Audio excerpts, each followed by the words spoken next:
What if I told you that the next world war won't start in Ukraine, Taiwan, or the Middle East in general, but specifically because of one tiny nation the size of New Jersey, a nation that represents less than 0.01% of the world's population? Yet somehow every major power on earth is positioning itself either for or against it. Does that sound like coincidence to you? Or does it sound exactly like what the prophets warned would happen? Today, I'm going to show you what the Bible actually reveals about Israel's role in triggering the final global conflict. Not speculation, not conspiracy theories, just what Scripture clearly teaches about how the nations will gather against Jerusalem, and why this prophecy is closer to fulfillment than most Christians realize. And by the end, you'll understand why ignoring this could mean missing the most important prophetic sign of our generation. The prophet Zechariah, writing 2,500 years ago, made an impossible prediction. In chapter 12, verses 2 and 3, he said that Jerusalem would become a cup of trembling for all surrounding peoples, and a burdensome stone for all nations. He said that all nations of the earth would gather against it. Not some nations, not just neighboring countries, all nations. In Ezekiel chapters 38 and 39, we see an even more detailed picture. A coalition of nations, led by powers from the north, will come against Israel like a storm cloud covering the land. The prophet lists them by name: Magog, Meshech, Tubal, Persia, Cush, and Put. And here's what's chilling. For 2,000 years, this prophecy seemed impossible. Israel didn't even exist as a nation. How could all nations gather against something that wasn't there? But then 1948 happened, and suddenly, the stage was set. Point 1. What most people think. When most Christians hear World War III, they think of nuclear superpowers, economic collapse, or ideological conflicts between East and West. They assume the next global war will be like the previous ones, just with better weapons. They see Russia, China, and America as the main players, with Israel maybe caught somewhere in the middle. But that's backwards. That's looking at prophecy through a Western lens instead of a biblical one. The Bible doesn't present Israel as a victim caught in someone else's war.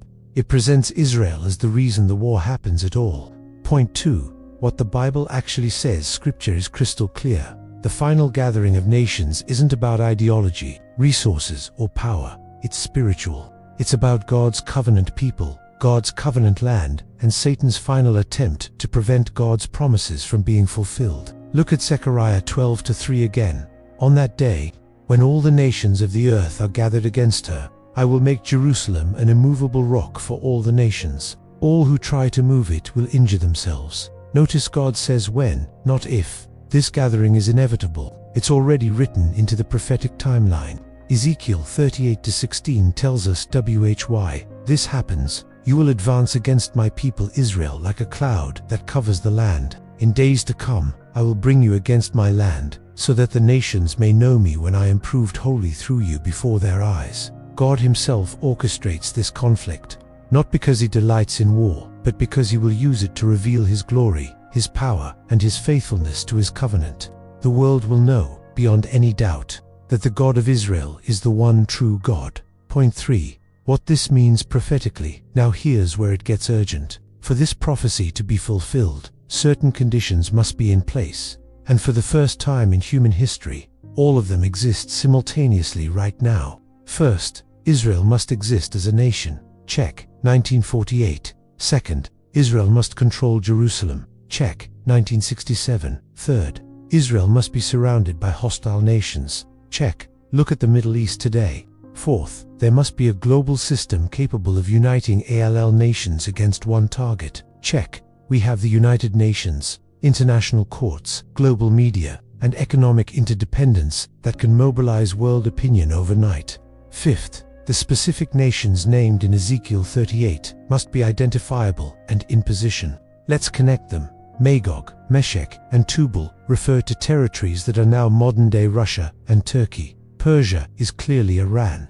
Cush is Sudan and parts of East Africa. Put is Libya and North Africa. Now look at what's happening today. Russia has military presence in Syria, right on Israel's border. Iran openly calls for Israel's destruction and funds Hezbollah, Hamas, and other proxies. Turkey, once an ally, has grown increasingly hostile. The Abraham Accords, meant to bring peace, have actually intensified the polarization, with nations forced to choose sides. And here's the part that should make every believer pay attention. United Nations resolutions against Israel outnumber those against all other nations combined. Think about that. North Korea, China, Russia, Syria, Iran, all combined receive fewer condemnations than this one tiny democracy. That's not politics. That's prophecy manifesting in real time. Point 4. What this reveals about the end times. This gathering against Israel isn't just about geopolitics. It's the mechanism that brings the Antichrist to power. Daniel 9:27 tells us that he will confirm a covenant with many 4:17, but in the middle of that period, he'll break it and set up the abomination that causes desolation. What covenant? A peace treaty involving Israel.